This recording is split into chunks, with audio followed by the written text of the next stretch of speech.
good, everyone? Welcome to Underground EDU. My name is JC Valdez, and I teach topics that are not covered in school for free on YouTube. So I have a question for you. How would you be living your life if you didn't care what anybody thought of you? It's very possible that you're living your life for other people. And if you're living your life for somebody else, then you're not living your best possible life. Today, I will be covering a very important subject, which is how to stop caring what other people think of you. But first, before we get into the lesson, we're going to need to define what it means to actually care what other people think of you. Caring what other people think of you is when you do things or don't do things simply because you're afraid of some social consequence. For example, shame or ridicule or embarrassment. By the end of this video, you're going to learn why it is that you even care what other people think of you and how to make it stop. Accept this truth. You care what other people think of you.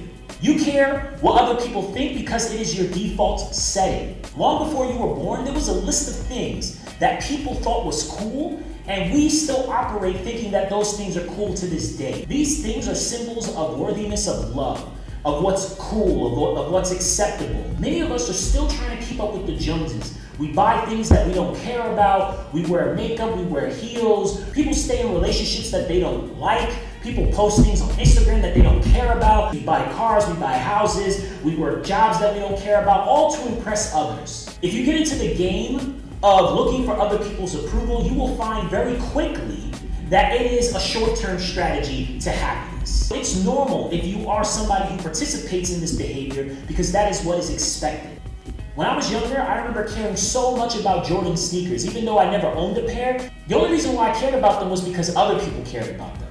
And so I was lucky that I never actually owned a pair of Jordan sneakers, because ultimately if I did, I would have just participated in this approval-seeking behavior that a lot of people get into.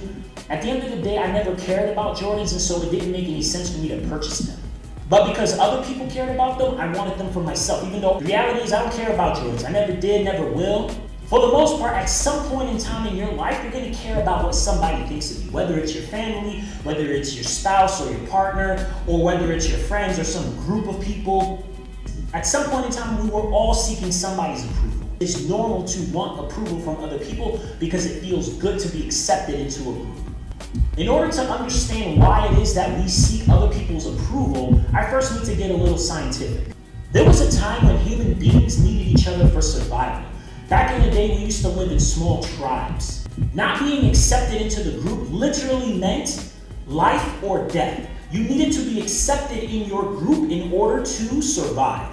Even though in 2019 we have the technology and the resources to live without other people, the reality is we still have these old brains that care a lot about acceptance and being a part of the group. Back when we were in these small tribes, our brains developed the ability to be sensitive and empathetic to the people around us.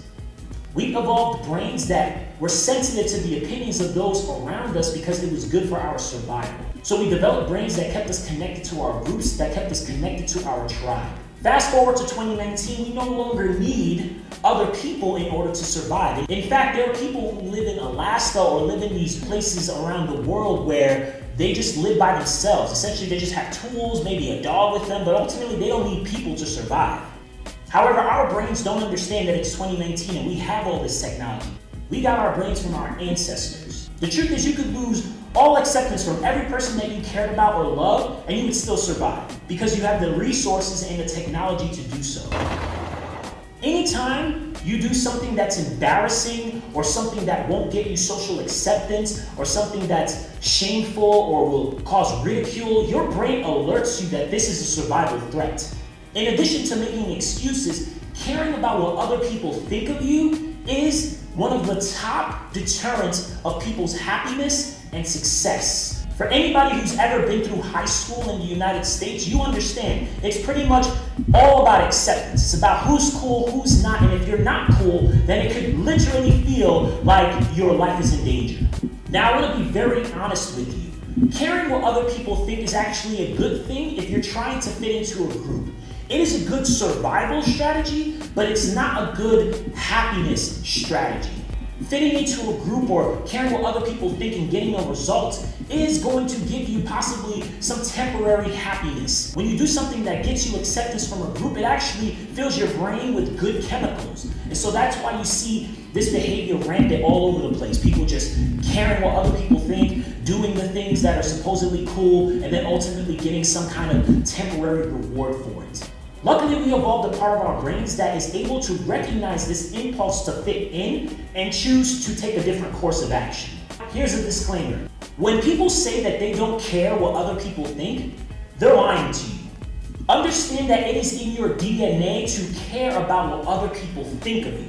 It's what gives us the power to empathize with other people. So recognize that it's normal to worry or to think about the opinions of others. So if you're somebody out there who's like, oh man, why is it that so-and-so appears to not care about what other people think, recognize that they do care what other people think. They just choose to take a different course of action or a different mindset to combat that impulse. You cannot change the impulse to care, but you can change your actions once that impulse arises in you. People who say they don't care about what other people think ultimately just value their own opinion of themselves higher than the opinions of others.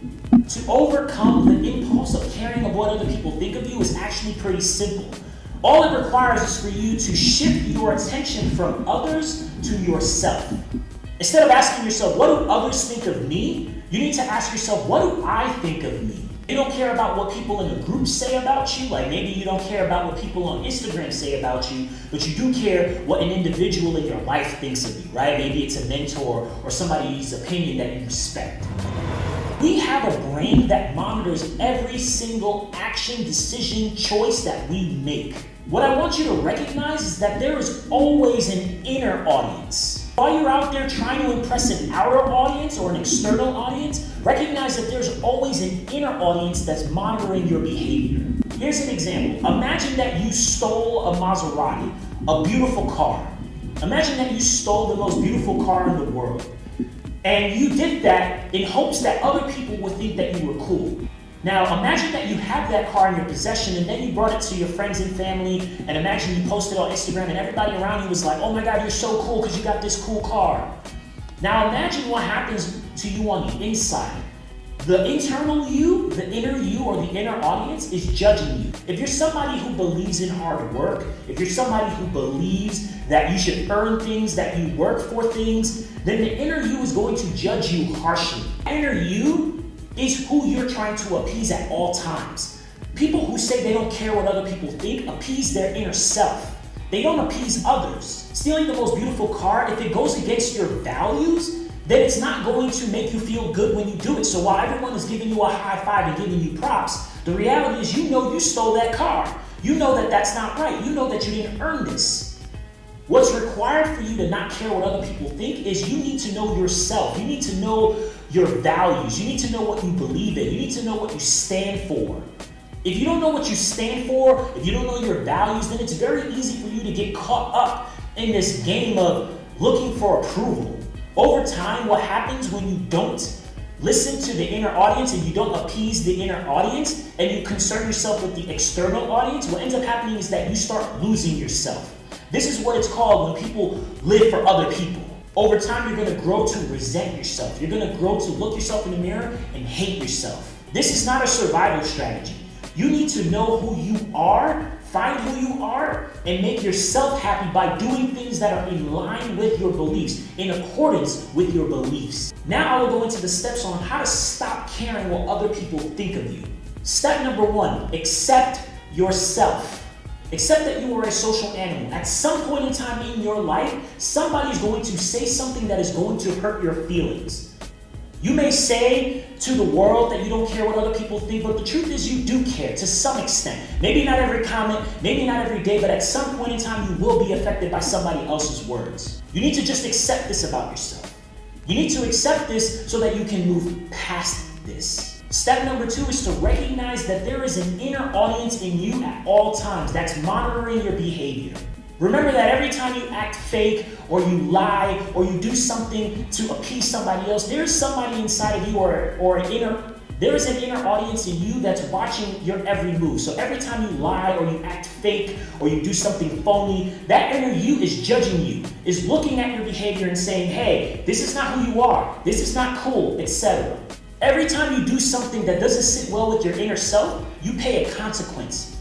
Ultimately, it will lead to self-resentment or self-hatred. And fitting in may get you points on the social front, but it won't get you points with yourself. Step number 3 is to live in accordance with your beliefs. This means taking action towards the things that you care about or the things that you actually value. This requires you to have some self-awareness. You need to know what it is that you think are important. This requires you to think about what is it that you care about. So let's say you're somebody who absolutely loves collecting comic books or playing video games, but other people think that's lame or that's whack. If it makes you happy, then you need to honor that. You need to recognize that there's a part of you that's like, you know what, well, I think this is cool. And so forget the people in my life who think it's not cool. You also need to stop doing the things that you don't care about. So again, let's say you're somebody out there who only shop because other people care about clothes, but you don't care about clothes. And you need to just get rid of that habit. You need to get out of this rat race of doing things that you don't care about. Step number 4 is to let go of the outcome. When you live in accordance with your beliefs, you're trying to make your inner self happy. You're trying to be true to yourself. You're trying to be real with yourself.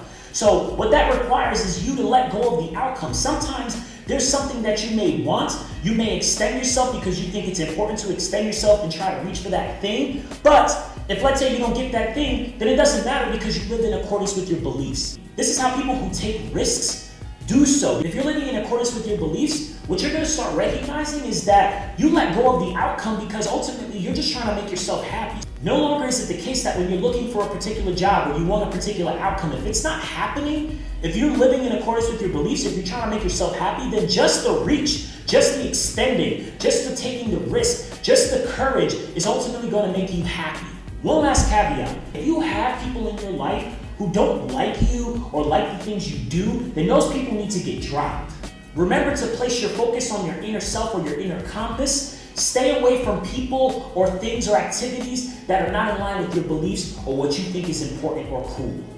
So here's my recommendation. Take inventory of your life. Look at your relationships. Look at your job. Look at the things in your house. Look outside your house. Maybe you have a car that you don't actually want.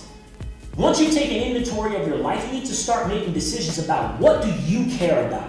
Do you care about that car that you just purchased that costs, 6 figures? Do you care about this girl or this guy that you're in a relationship with? Or are you doing it because you want to make your family happy?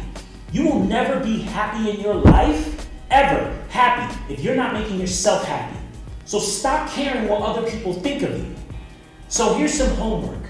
What I want you to do is think about a time when you did something to make your inner self happy.